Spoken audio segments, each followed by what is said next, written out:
Ici, mesdames, messieurs, on professionnalisait le métier de chauffeur. En tout cas, c'est la question qu'en règle générale, ceux qui ont choisi la route, ou en particulier ceux qui ont choisi le volant comme métier, suggèrent pour répondre efficacement à la problématique du désordre lié à la route, lié au transport à Kinshasa et même à l'intérieur du pays. C'est vrai que la solution ne viendrait pas que du gouvernement, mais elle devrait aussi venir des acteurs directement concernés. Cette fois-ci, ils veulent prendre le taureau par les cordes et nous allons essayer d'en parler, prendre le taureau par les cornes et nous allons essayer d'en parler tout de suite avec un acteur de terrain, un routier, un professionnel de route. Bienvenue à ce dossier de la rédaction. À vous, mesdames, messieurs. Bienvenue, Alain Boma. Merci Julie Sefou, et pour en parler, nous recevons M. André Tchikoji. Il est président de la CRC qui veut simplement dire Confédération des routiers du Congo. Bienvenue M. Tchikoji. Merci monsieur Alain. Oui, voilà. Alors, Monsieur le Président, on parle de moins en moins de la CRC. Je comprends que c'est la Confédération des routiers. Dites-nous, ça regorge qui et qui ne sont pas concernés? Bon, en fait, ici, nous avons voulu réfléchir autrement avec tous les acteurs. Qu'il ne s'agisse pas seulement des routiers eux-mêmes. Nous avons le patronat, et nous avons toutes les associations du secteur des transports routiers. Tout expert qui a quelque chose à donner au secteur est le bienvenu. Donc c'est un peu une plateforme de réflexion qui est dirigée par moi-même. Comme vous l'avez dit, je suis professionnel et j'ai fait mes preuves dans des grandes sociétés de la place, CEP Congo, Transmac, ainsi de suite. Et voilà, c'est ça la CRC en fait, la Confédération routière du Congo. Donc c'est pas seulement réservé. Mais en dehors de ça, je suis leader syndical dans le monde des transports routiers. Voilà. Alors, est-ce que lorsque vous regardez ce qui se passe dans nos routes, sur nos routes, à Kinshasa et partout en République démocratique du Congo, vous faites le même constat que nous qui ne sommes pas professionnels? Pour vous, quel est l'état de lieu aujourd'hui? Bon, heureusement, à la faveur de tout ce que nous avons présenté, qui s'est défini aujourd'hui en projet au Salama, en fait, l'état des lieux est simplement chaotique. La route n'est pas gérée correctement. Elle est utilisée par n'importe qui et qui n'a pas qualité. Et pourtant, à travers le monde, à travers la planète, il y a des règles par rapport à l'utilisation des routes. Mais en RDC, on se permet tout. On se permet tout. Et chacun veut être libre de circuler, d'emprunter la route comme il l'entend. Et c'est ce qui nous conduit à tout ça. Mais bon, une petite mention un peu spéciale pour les professionnels, parce que c'est d'eux qu'il s'agit ici, qui sont dans la plupart des cas responsables de tout ce que nous connaissons comme problème. Il faut le reconnaître, il ne faut pas se voiler la face. Tout ce que nous connaissons comme problème aujourd'hui, c'est plus les professionnels qui ne sont pas pris en charge, qui courent chaque jour derrière l'argent qu'ils doivent réussir, les versements à remettre à leurs employeurs et tout ça. Et alors là, ils se permettent tout. Il est pressé, il ne veut pas perdre le temps, il est prêt à faire n'importe quoi sur la chaussée pourvu qu'il gagne le temps, qu'il gagne beaucoup d'argent. Et tout ça doit être régulé par l'État. Et un peu plus pour lui-même. Tout à fait, on en parlera et nous avons encore le temps pour en parler. Donc quand même, quand vous jetez un regard sur la chaussée, vous verrez qu'il y a plus de jeunes que d'autres. Voilà. Et plus de transport en commun. Tout à fait. Donc, c'est un problème qu'il ne faut pas occulter. Il faut qu'on en parle, il faut qu'on trouve des solutions il faut que nous puissions donner les meilleures conditions de circulation à tous les Congolais, et les Kinois en particulier. Oui, Voilà. Monsieur Chikoji, vous venez de peindre un tableau sombre des routes à Kinshasa et voire même à travers le pays. Et aujourd'hui, quelle est la part des responsabilités du gouvernement par rapport à cette situation? Bon, en fait, comme on le dit assez souvent, la force revient à la loi. À la loi. Mais si la loi n'est pas appliquée, si les infractions ne sont pas réprimées, s'il y a complaisance, à qui la faute? Nous sommes des acteurs. Pour nous, donnez-nous la meilleure route et les meilleures routes. Nous nous engageons pour donner la vie aux Congolais, à la nation. Mais le reste, c'est du domaine de l'État, la sécurité routière. Et la part des routiers ou des professionnels qui vous êtes, votre part de Non, responsabilité? je venais de le dire tantôt, les routiers, disons les professionnels de la route ont une grande part de responsabilité. Et c'est pourquoi d'ailleurs Salam a vu le jour. Nous devons nous poser une question dans notre pays, comment on devient conducteur professionnel, parce que nous devons emprunter le terme voulu par la loi. Le conducteur de voitures ou des motos, mototaxis, bus, tout ce que nous avons sur nos routes. Comment on le devient? Aujourd'hui, tout le monde peut devenir conducteur quand il le veut, comme il le veut. Et il a accès à n'importe quel document, vrai, faux, bon document ou mauvais. Bon, il a ça et bon, ça passe. Donc c'est là où je dis que l'État, qui a la force de la loi entre ses mains, a la grande part de responsabilité pour faire appliquer la loi dans ce pays.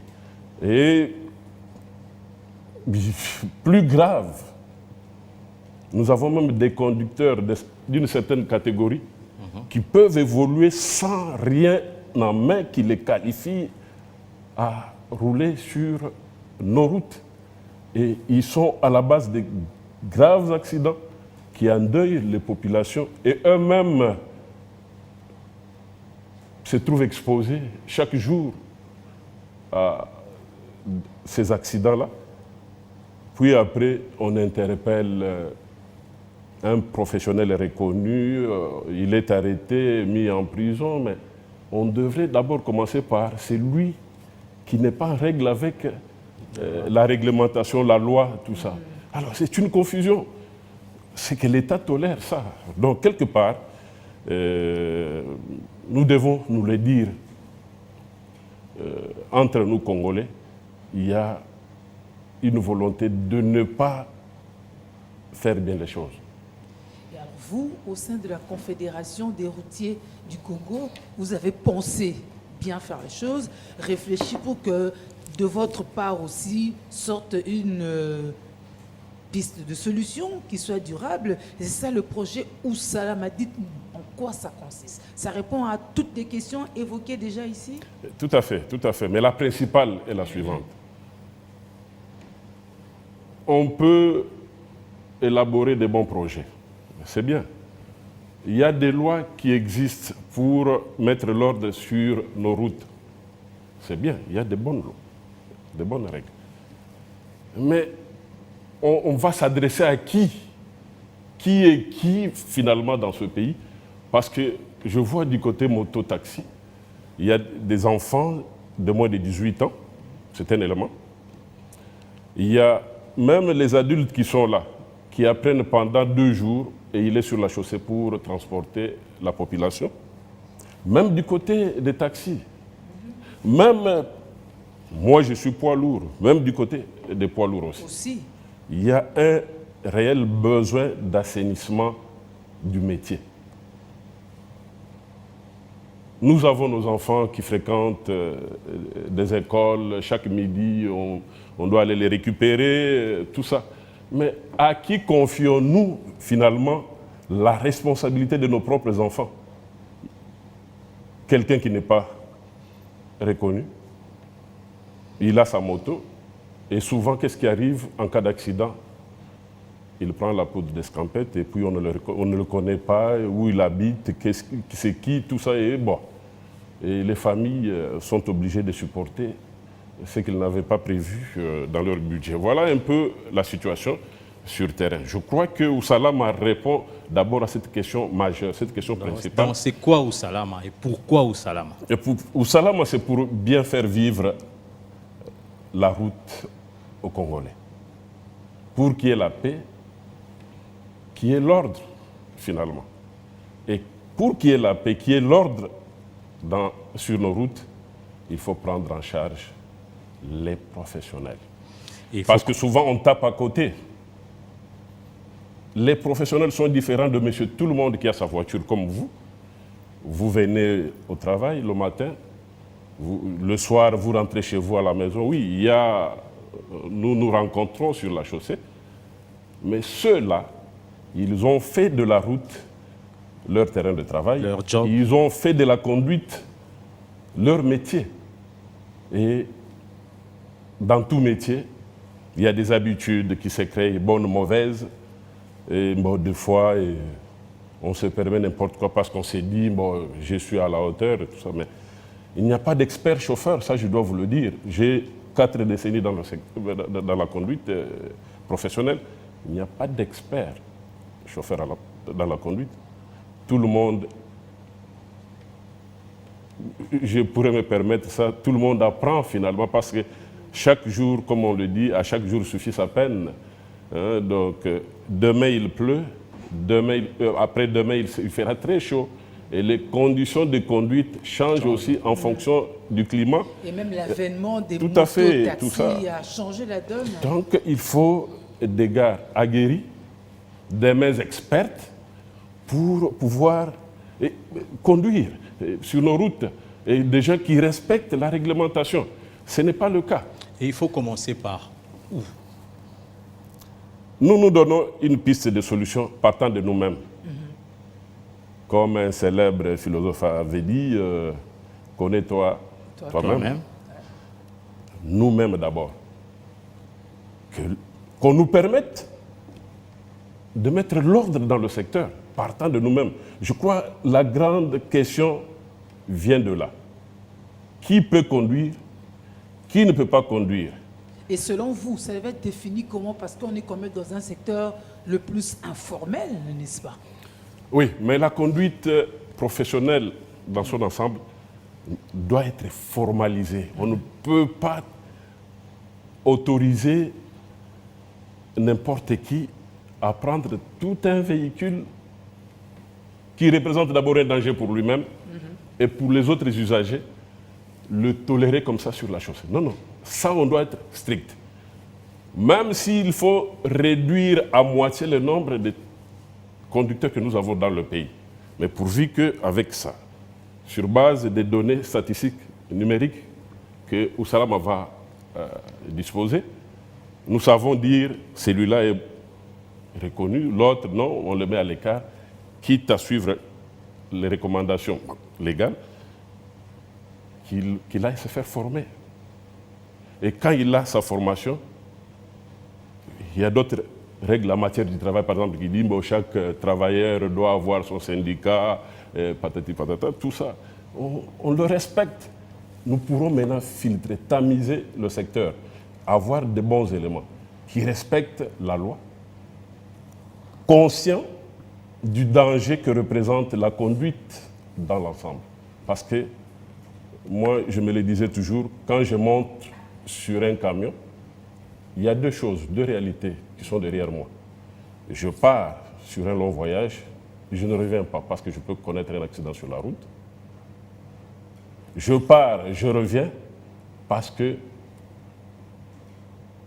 j'ai bien fait mon travail et je ramène ma vie à ma famille, le véhicule à mon service et tout est parfait. Et pour cela, il faut maîtriser la réglementation, il faut maîtriser la loi en matière de conduite. Mais ce n'est pas le cas. L'État lui-même est responsable des dégâts occasionnés par bon nombre de citoyens sur la chaussée. Nous pouvons, c'est facile à vérifier. Ousalama doit faire ce travail. Mais en amont, il faut d'abord que nous disposions des données statistiques du nombre de conducteurs que nous avons dans ce pays. Combien de motards, combien de chauffeurs de taxi. Parce qu'à l'époque, nous savons comment les voitures cash sont entrées en circulation. C'était plus des motards qui quittaient les motos pour prendre les cash, parce que ce sont des voitures automatiques et la manipulation paraissait un peu aisée. Mais il faut une formation, il faut des formations continues, il y a tout un tas de programmes qu'il faut présenter à ce monde-là, ce qui ne s'est jamais fait, parce qu'on ne connaît pas qui est qui. On ne connaît pas qui est qui. Donc, Ousalama permet d'avoir d'abord ces données statistiques, et par la suite, nous pourrons avoir des modules de formation. Avec l'INPP, pourquoi pas? Il faut vitaliser les associations, toutes les structures d'encadrement de ces chauffeurs, et quitte à les mettre dans des programmes, par exemple avec l'INPP et tout ça. C'est faisable parce qu'il y a l'argent qui passe là-bas, d'une manière ou d'une autre. On doit travailler. Nous voulons des routes sûres, nous devons travailler. Mais je crois, et je suis sûr de ça, qu'il faut d'abord maîtriser le nombre, la formation de ces gens-là, et tout ça part par l'identification de tous ceux qui opèrent dans le secteur. Et plus encore, parce que là, nous nous sommes mis dans le cadre de la CRC, d'accord avec le patronat. Et il faut qu'on connaisse aussi les utilisateurs de ces chauffeurs-là, l'état des véhicules qu'on leur donne. Et voilà, tout ça doit être suivi. Je doute que l'État puisse faire tout ça lui-même. Parce que c'est là où nous sommes en difficulté. Quand il s'agit de faire quelque chose, on vous dit, c'est nous l'État, nous devons tout faire. Mais quand on laisse à l'État faire, vous avez des faux vrais permis, vous avez des faux vrais contrôles techniques, c'est tout ça qui arrive, vrai, faux, assurance et tout ça. Non, il faut maîtriser le secteur. Et c'est le défi que nous nous lançons à travers le projet Ousalama. En tout cas, pour un défi, c'en est un. Parce que lorsque vous évoquez l'État, on sait qu'il y a à boire, il y a à manger. Il y a des gens qui se retrouveraient dans des malversations parce qu'il faut délivrer des permis de conduire qu'on n'a même plus depuis un certain temps. Il y a ceux qui seront sur d'autres projets, des plaques d'immatriculation et tout. Donc, ça ne sera pas facile pour que cette collaboration-là, public-privé, puisse vraiment s'installer. Comment pensez-vous y arriver ? Convaincre. Nous sommes lancés le défi de réussir ce changement-là dans le secteur des transports routiers. Parce qu'après tout, ce ne sont pas nos dirigeants dans leurs bureaux qui meurent dans ces accidents-là. C'est nous, professionnels et vous autres, population, qui avons des problèmes chaque jour. Oui, ça arrive. Il peut arriver aussi que un directeur se retrouve coincé dans des situations comme ça. Mais au quotidien, c'est nous qui sommes exposés. Parce que aujourd'hui, par exemple, pour venir ici, si j'avais osé utiliser un taxi ou un bus, je serais en retard à l'émission. J'ai préféré prendre une moto. Mais ça a mes risques et périls. Hein. Ce n'est pas assuré d'avance. Vous-même, vous savez qu'ils ne sont pas identifiés. Tout à fait, mais on ne peut faire qu'avec ça, parce qu'on n'a pas autre alternative. Et qu'il y a surtout des embouteillages faciles à éradiquer. Je lance un défi. Les embouteillages sont faciles à éradiquer. Qu'on nous laisse mettre en place ce projet qui vient de nous-mêmes. D'un côté, les employeurs, les utilisateurs de ces conducteurs. De l'autre côté, nous qui sommes les encadreurs de ces conducteurs et conducteurs nous-mêmes aussi, ensemble, dans Ousalama, nous pouvons trouver des solutions et que l'État nous accompagne.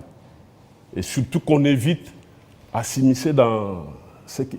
Parce que Ousalama va nous donner pour ne pas recourir à l'État à tout moment et demander, être quémandeur de soutien financier. Ousalama nous permet d'avoir le nécessaire pour mettre en place ce projet.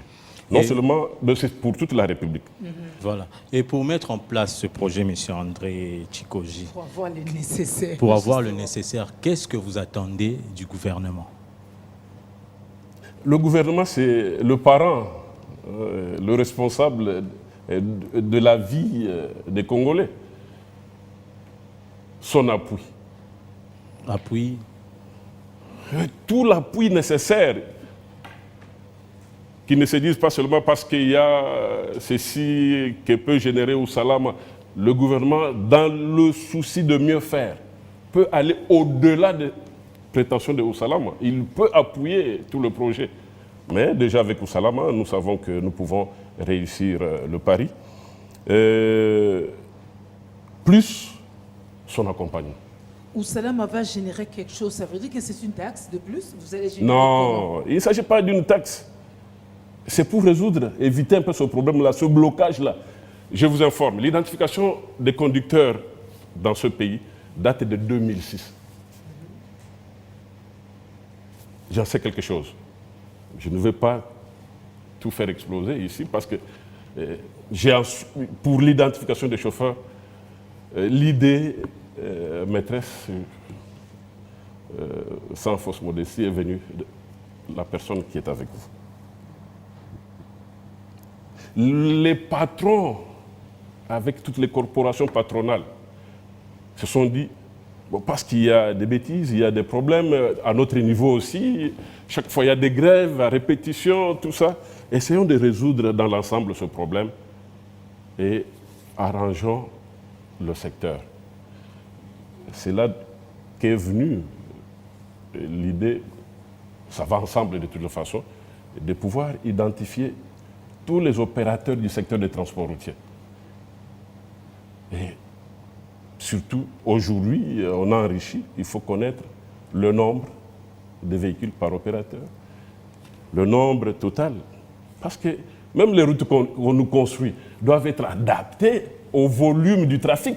Exactement. Est-ce qu'on tient compte de ça? Point d'interrogation. Ça, je laisse à ceux qui peuvent commenter là-dessus qu'ils commentent. Mais vous, lorsque vous voulez, vous sentez qu'il y a des problèmes.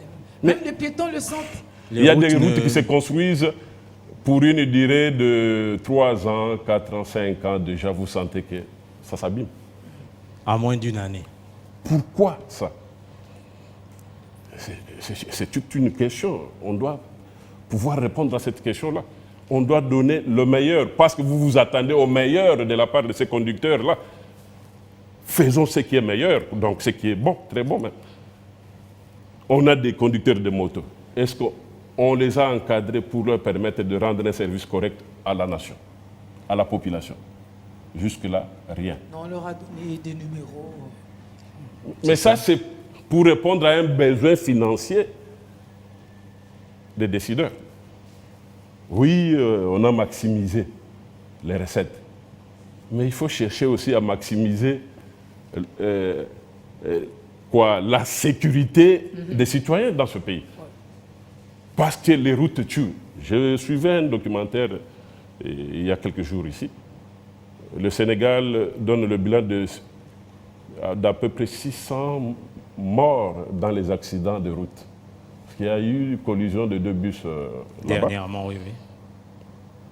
Mais souvent, quand je suis les notes ou les statistiques données par nos services de sécurité routière, on parle en termes de millions. En termes de millions. Par an. Par an. Mais c'est n'importe quoi. L'État devrait se pencher là-dessus. Il y a un problème. L'État n'a pas de partenaires attitrés lorsqu'il traite de toutes ces questions-là. Aujourd'hui, les partenaires attitrés, ce sont les routiers eux-mêmes, les conducteurs eux-mêmes. Ils ont des organisations qu'il faudra encadrer. Pourquoi on les met toujours de côté? Parce qu'il y a des dividendes, des petits intérêts à gagner, mais on expose la nation tout entière. À vous qui parlez de l'identification, pourquoi on ne commencerait pas par octroyer des permis de conduire aux Et parce que ça fait personnes, plusieurs aux mois chauffeurs que les chauffeurs roulent sans permis. Par là? C'est un cas. Ouais. C'est un cas. Le permis de conduire, d'abord, c'est quoi? C'est une reconnaissance de l'État à un individu, un citoyen, un individu, bon, il peut être d'ici ou d'ailleurs, qui a sa résidence ici au pays, bon, une reconnaissance de ses compétences en matière de conduite. Mais ça ne fait pas de lui conducteur professionnel. Non. Non. À Déjà, comment on reconnaît ses compétences? Parce qu'il y a ceux qu'on ne voit pas, c'est juste le nom qu'on a mais il y a des rempli, lois on qu'il le faudrait lui envoie. appliquer à tout prix. La loi du travail qui dit chaque travailleur doit être affilié à une structure syndicale de son choix. Et c'est là où j'ai toujours dit qu'il faut professionnaliser même le monde syndical, parce que ne peuvent parler des véhicules de la route que ceux qui connaissent tout ça. On ne peut pas prendre un enseignant qui devient syndicat des chauffeurs ou un infirmier. Ça n'a pas de sens. Il faut professionnaliser, tout professionnaliser dedans. Mais souvent, il y a même des situations où on nous oppose entre nous. Et voilà, ça ne peut pas marcher. Donc, je dis, le permis de conduire, c'est la reconnaissance des compétences. Ce monsieur a été formé conformément à la loi, qui veut qu'on passe par une école de formation de conducteurs. Bon, ici, on parle d'auto-école parce que nous n'avons pas d'école ici chez nous propre, adaptée pour la formation. Est-ce que toutes les auto-écoles qu'on voit sont viables? C'est une question. C'est une question. Ça pose problème à ce niveau-là aussi. Parce que on connaît le Congolais, souvent on crée des histoires pour avoir l'argent. Et quand on a l'argent, bon, c'est fini. Tout est achetable, donc on peut dépenser pour avoir tel document. Ce n'est pas un problème. Et souvent, les formations sont bâclées. C'est un problème. Et je dis, le permis, c'est à ce niveau-là. Parce qu'aujourd'hui, à l'époque, on avait d'ailleurs deux modèles de permis. On avait le permis qu'on appelait le permis sélectif, qui qualifiait les professionnels, donc la conduite professionnelle. Et on avait...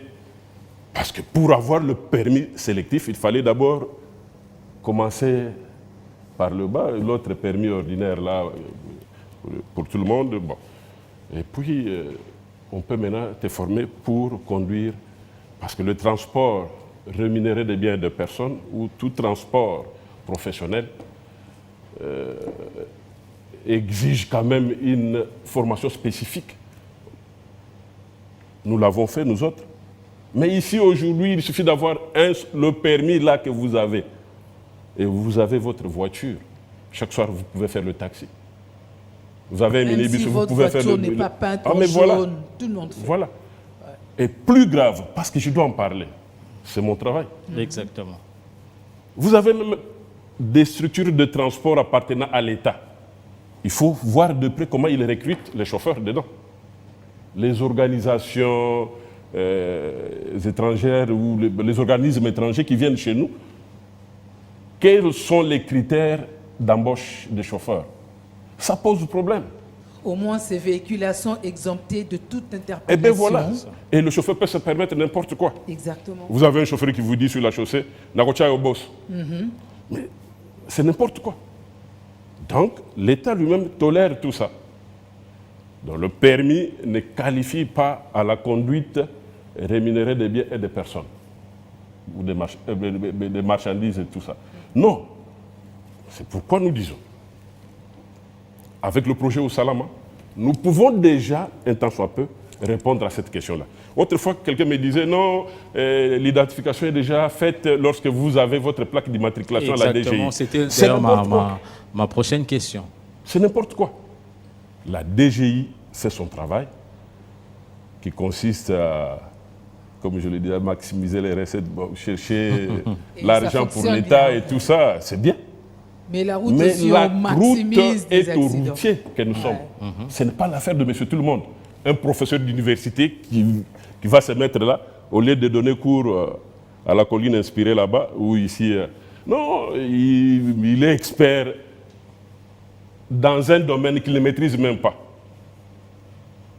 Un monsieur se présente là, qui ne maîtrise même pas la conduite d'un vélo. Mais il est là en train de parler route. Ça n'a pas de sens. Nous voulons professionnaliser à tous les niveaux. Je crois que le point de départ, que l'État nous fasse confiance, c'est Ousalam. Et ça a été bien pensé. Et nous savons, parce qu'il ne s'agit pas seulement d'identifier. L'identification va nous permettre de mettre en place d'autres projets, des programmes adaptés pour ces professionnels. Nous pouvons même aller plus loin, mais pour tout citoyen qui a son véhicule, pour lui permettre de bien l'utiliser sur nos routes. Et ça sera la sécurité pour tout le monde. Voilà un peu ce qu'il y a de façon ramassée, toute cette problématique de la sécurité routière dans notre pays. Mais souvent, quand vous suivez nos amis, certains responsables des structures du secteur, non, on a fait ceci, on a fait cela, ça va, c'est parfait. Ce n'est pas vrai. Le pays est très loin d'assurer une sécurité minimum à sa population. Parce que chaque jour ici, même maintenant que nous sommes en train de parler, il y a un accident qui vient de se commettre quelque part. On doit réfléchir à ça. Il faut chercher à réduire le maximum. Et je me demande même les organismes qui viennent travailler chez nous dans ce domaine-là, comment ils ne peuvent pas déceler tout ça? C'est parce que souvent, ils sont embrigadés dans des histoires. Bon, on leur montre une voie bien tracée, mais ils passent à côté de la réalité. Il faut approcher Ousalama, et c'est déjà quelque chose. En vous entendant parler, c'est comme si Ousalama n'a pas encore commencé. Bon, nous avons déjà lancé officiellement avec le gouvernement. Mais c'est ce gouvernement qui doit impulser maintenant pour nous permettre d'attaquer, parce que Kinshasa a été choisi comme le premier site. Voilà. On doit Et qu'est-ce qui manque alors, concrètement? Qu'est-ce que doit faire le gouvernement pour lancer, pour vraiment lancer? À tous les niveaux, je crois que les pouvoirs publics doivent pouvoir accompagner. Soyez vraiment concret. Je viens. Allez-y. On ne va pas s'improviser pour dire nous commençons. Le gouvernement a lancé. Nous, acteurs, nous attendions à ce que le gouvernement lie la parole à l'acte maintenant, pour dire désormais, pour conduire en RDC, nous voulons avoir des chauffeurs identifiés qui possèdent, qui détiennent sa carte d'identification en tant que chauffeur professionnel. Donc, je parle de professionnels. Oui. Et que ça soit pour les organismes internationaux, les ambassades, tout ça. Nous les avons, ils sont nombreux ici qui utilisent les Congolais comme chauffeurs. D'où viennent ces Congolais-là? D'où ils viennent? Encore qu'il y a des normes comme tu fais un accident, bon, te ravis, ceci, cela, parce que justement, on n'a pas... Même l'agent qualifié qui est sur la chaussée, des fois, ne comprend pas ce qu'il doit faire exactement dans ce domaine. Donc, il fallait soit une note circulaire du ministre de tutelle, ministre de Transport et Voies de Communication. Voilà. Soit un arrêté pour rendre efficace la chose. Vous voyez? Et ça réveille tout le monde. Et, parce que les patrons, aujourd'hui, je prends le cas de la FEC, Copemeco, FENAPEC, qui sont parties prenantes au projet. Ils ont compris le bien fondé de ce projet. Et depuis, je vous ai dit, l'identification, par exemple, des chauffeurs date de 2006. Vous voyez? Donc, nous comprenons seulement que on ne veut pas aller vers ce qui est essentiel, important pour la population. Vous l'avez compris. Jusqu'où vous pouvez aller pour faire entendre votre voix? On voit sous d'autres yeux des routiers faire de grève parce que les conditions ne sont pas remplies, parce que les engins ne sont pas à l'état pour pouvoir prendre des risques comme ça, de transporter des personnes et même leurs biens éventuellement. Mais ici, les mouvements de grève, la colère, c'est juste parce qu'on n'a pas augmenté les salaires. Voilà. C'est tout ça. Oui. Bon, ça c'est une question très large. Et on a toujours tendance à penser, à parler des salaires et tout ça. Mais les salaires exigent aussi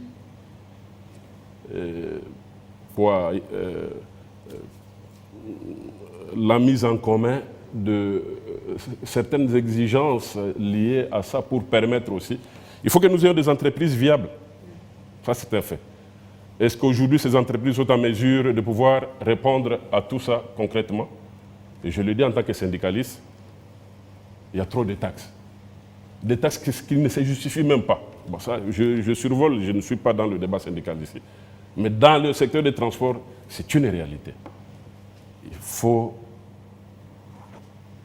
visiter tout ça, parce qu'on ne doit pas faire pencher la balance de l'autre côté, parce qu'on va toujours garder le déséquilibre.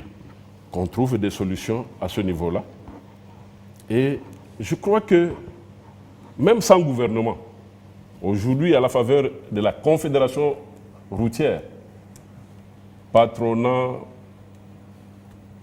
bancs travailleurs, tout le monde peut se retrouver et trouver des solutions qui peuvent être présentées au gouvernement et qui s'appliqueraient sans trop de difficultés. Parce que généralement, nous sommes habitués à des situations où il y a grève, attendez, venez, on négocie. Vous négociez, après-demain, il n'y a plus rien. Et après-demain, ça va reprendre. Mais si ça peut partir de la base, c'est un peu au Salama. Nous nous sommes mis d'accord, et à partant de cet accord, nous voulons évoluer la main dans la main. Patronat, travailleurs, les syndicats et tout ce que nous avons dans le secteur des transports. Vous voyez? Et je dis que je suis un de ces routiers qui souffrent sur la route. Nous sommes encore très loin de trouver des solutions pour ce corps de métier. Et il ne faut pas le négliger. Nous sommes un corps de métier important, essentiel pour la vie de la nation, pour le développement de ce pays. Aujourd'hui, je vois les médecins organisés, les architectes, les pharmaciens et tout ça. Mais nous devons cheminer vers la corporation routière proprement dite, où nos réalités peuvent se discuter, se négocier. Et voilà. Déjà, nous avons l'avantage d'avoir un partenaire important, le patronat dans son ensemble. Donc, il y a des choses que nous pouvons régler à notre niveau et proposer des solutions au gouvernement. Mais je crois que le gouvernement congolais gagnerait, la population congolaise pourra gagner, d'abord pour sa sécurité, sa mobilité, avec le projet Au Salam. Parce que derrière ça, il y a beaucoup de choses qui vont arriver. Mais tout ça, pour que ça réussisse, il faut que le conducteur lui-même, le chauffeur professionnel, se sente concerné. Il doit s'approprier l'activité de transport dans notre pays, ce qui n'est pas le cas. Oui, et qu'est-ce que Oussalama prévoit pour que les conducteurs s'approprient cette situation? Oui, mais d'abord, nous devons connaître ces chauffeurs. Nous sommes avec vous ici sur le plateau, mais demain je peux vous retrouver ici à Lupin, au volant d'un taxi en train de travail. Ce n'est pas tout le monde. Il faut sécuriser la profession aussi. Article 15. C'est le contexte. Non, mais cet article 15 ne doit pas s'appliquer là. Non. Il faut laisser la conduite au conducteur. La conduite professionnelle, bien sûr, le transport des biens, des marchandises et tout ça. À ceux qui sont formés pour ça. Moi-même, j'ai risqué une fois, je crois il y a 2 ou 3 ans, sur la nationale. Je devais rentrer sur Kinshasa. Je suis sur le parking du camp Redjaf. Il y a un monsieur qui venait de dédouaner. Poids lourd, hein? Bien sûr. C'est vous qui faites la misère aux gens, hein, sur ces nationales. Vous ne restez plus. C'est une question que j'aimerais, à laquelle j'aimerais vous répondre. Ok, oui, mais terminez d'abord. Gardez ça et reposez et je vais vous donner la lumière là-dessus. Ok. Et ce monsieur venait de dédouaner une voiture, une Toyota Harrier, je crois. Il arrive, il n'y avait pas autre moyen de transport. Je paye mon billet au guichet de la SECO, je monte. Non, non, non, président, ça va, parce qu'ils me connaissent aussi. Nous arrivons plus loin, avant Kisonga, il cherchait à dépasser un véhicule que vous appelez remorque. Je ne sais pas s'il avait paniqué ou quoi. Nous nous sommes retrouvés au-delà de la chaussée. Nous avons même sauté la canalisation d'eau sur la route. Et le véhicule était abîmé sur le champ. Nous avions risqué. Vous comprenez? Si nous pouvons arriver au point où tu te présentes, oui, je suis chauffeur carte, bon, je suis membre de l'ASECO, je suis ceci, cela, parce que nous avons la facilité avec Ousalama de tout checker, contrôler sur place, parce qu'on remettra tous ces instruments à ceux qui doivent exercer le contrôle. Quand on découvre que tu ne l'es pas, on te met de côté. Ça doit être réservé, ce travail doit être réservé à ceux qui sont rodés, qui sont formés pour le faire. Parce qu'en dehors de tout ce qu'il y a comme pratique dedans, il y a l'éthique aussi qui doit jouer.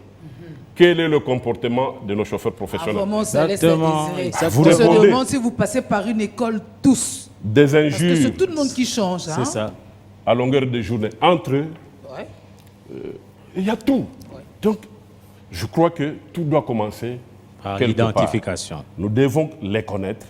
Et quand ils sont connus, ils ont leur carte, ils se sentent eux-mêmes concernés. Parce que nous les connaissons. Ça doit s'arrêter. Et retirer des permis par moment lorsque on doit vendre ceci à celui-là, tout ça, parce qu'on a besoin d'argent. Mais après, qu'est-ce que vous faites du Congo démocratique, de sa population? Elle est exposée. Moi, je ne me permettrai pas n'importe quoi au volant. Et dans toute ma carrière, je n'ai pas connu d'accident. Vous avez parlé de mentalité, ok, ça c'est ce qu'on sait des chauffeurs en règle générale, mais particulièrement aussi ce qu'on reproche à vous, les poids lourds, c'est la peur que vous faites sur nos routes nationales. Ok, comprenez-moi maintenant. Vous nous envoyez vers l'océan, à la forêt, c'est compliqué. Et je pense, voilà pourquoi ce fameux chauffeur-là a failli vous tuer. Voilà. Non, ce n'est pas le chauffeur poids lourd qui m'avait transporté, c'était un... Mais il a eu peur du chauffeur poids lourd. Mais ce n'est pas l'autre qui lui a créé le problème. Parce que moi, j'étais avec lui devant, les autres étaient derrière. Et j'ai regardé. Lui-même a paniqué. Pour faire la nationale, aujourd'hui, on permet même aux motos de rouler sur la nationale. Bon, admettons qu'ils peuvent rouler, mais qu'ils soient formés. Parce que sur la nationale, il y a des règles strictes, très strictes, je vous en prie. Mais qu'est-ce qui se passe aujourd'hui? J'ai commencé la conduite, je crois, j'avais 23 ans, mais aujourd'hui, je suis coq.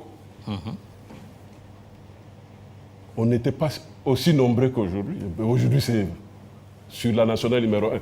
Le Katanga, n'en parlons pas. Donc, c'est plein. Mais vous allez vous permettre, les gens ne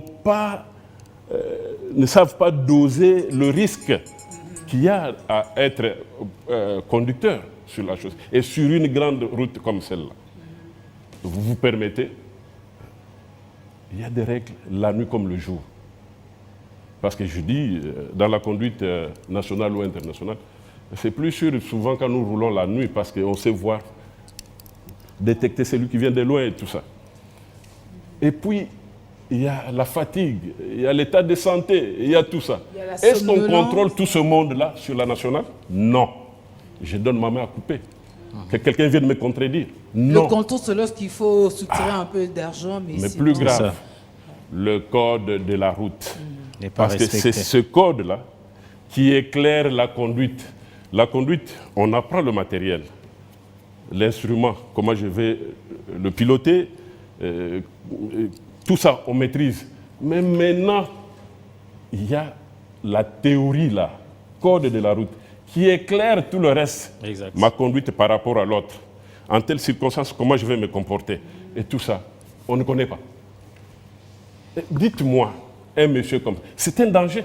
Parce qu'il va rouler, il va conduire comme un fou. Et c'est ce qui se passe. Et quand il voit un véhicule de 18, 20, 23 mètres, il panique. Il panique, s'il vous plaît. Et souvent, c'est ça. Et avec nos frères motards, mais ils se permettent de zigzaguer, tout ça. Mais il y a des angles dans le rétroviseur des poids lourds qui sont fermés. Quand tu es là assez souvent, le chauffeur ne te voit pas. C'est pourquoi j'avais même demandé au ministre Patrick Mouyaya qu'on nous permette d'avoir, et ça, Ousalama pourra nous donner cette possibilité-là ensemble, d'avoir des émissions où nous nous expliquons par rapport à la réalité sur terrain. Quand un poids lourd est sur descente ou sur la montée, le code, qu'est-ce qu'il prévoit? Le véhicule plus chargé ou devant celui qui n'est pas chargé. Dans la montée, quel comportement le chauffeur doit avoir? Qui a priorité, qui n'a pas priorité? Et tout ça, ça doit se dire. On n'en a pas. À l'époque, nous étions encore enfants dans cette ville. Il y avait la RTNC, la chaîne nationale, qui avait une émission Onzela Alikama, si j'ai encore bonne mémoire, avec M. Kitenda Kimata, quelque chose comme ça, à l'époque. Il y avait même des musiciens qui ont composé des chansons pour la route. Est-ce que c'est le cas aujourd'hui? Non. Bon, ça, on va rappeler aux musiciens. Quant aux médias, chez nous, vous avez déjà l'espace pour nous nous sommes disposés. Voilà, et c'est pourquoi nous présentons au gouvernement, à toute la population congolaise, le projet Ousalama. Tout est dedans. Mais identifions. Est-ce que tous les véhicules que nous avons sur nos chaussées, sur nos routes, réunissent les conditions d'être utilisés? Point d'interrogation. Alors, je ne boucle peut-être pas la boucle, mais lorsque vous aviez dit il y a très longtemps qu'il faut les mêmes conditions de circulation qui soient garanties à tous, j'ai quand même noté pour vous poser cette question parce qu'on arrive vers la fin. Est-ce que dans vos suggestions, vous prendrez aussi une position nette quant à la conduite au Congo? On conduit à gauche, on conduit à droite? Cette question avait déjà trouvé une réponse en son temps.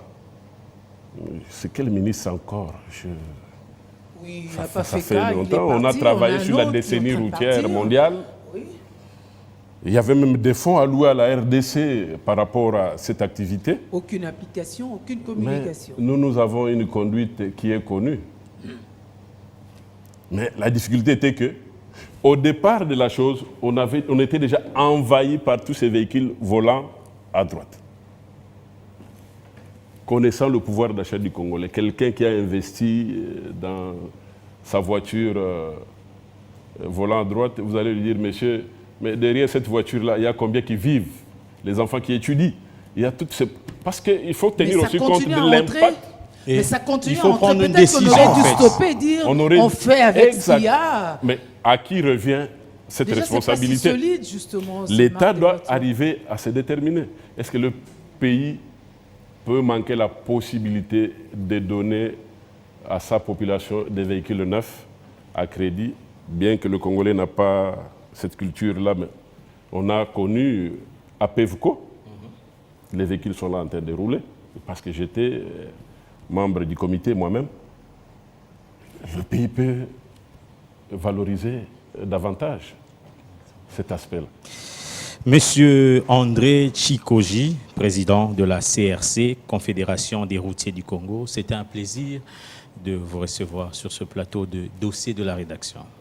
Oui, c'est un privilège, un grand privilège pour moi de pouvoir expliquer tout ce que je venais d'expliquer, bien que de façon ramassée, parce que le dossier est grand. La porte est ouverte, hein? La porte de Biwane est ouverte. La presse doit nous aider pour pouvoir assurer à toutes nos populations une circulation fluide, éviter ces embouteillages, des accidents à tout moment, des injures sur la route et tout. Okay. Et je crois que ça va réconforter tout le monde parce que souvent on sort le matin, on ne sait pas si vous allez rentrer. Revenir. Ça va. Merci beaucoup, monsieur André Tchikoji. On vous remercie pour l'initiative, que ça sorte de la base. C'est qu'on a l'habitude de dire en politique, c'est des questions qui concernent tout le monde. Tout celui qui vit à Kinshasa, en démocratie du Congo, fait face à cette situation qui est d'ailleurs permanente. Il faut bien stopper cet élan, un travail de longue haleine, mais qui devrait commencer. Donc il faut prendre le courage de se mettre ensemble en PPP pour pouvoir réussir ces défis. C'est possible, c'est très faisable. Madame, Monsieur, c'est la fin de ce dossier de la rédaction. À très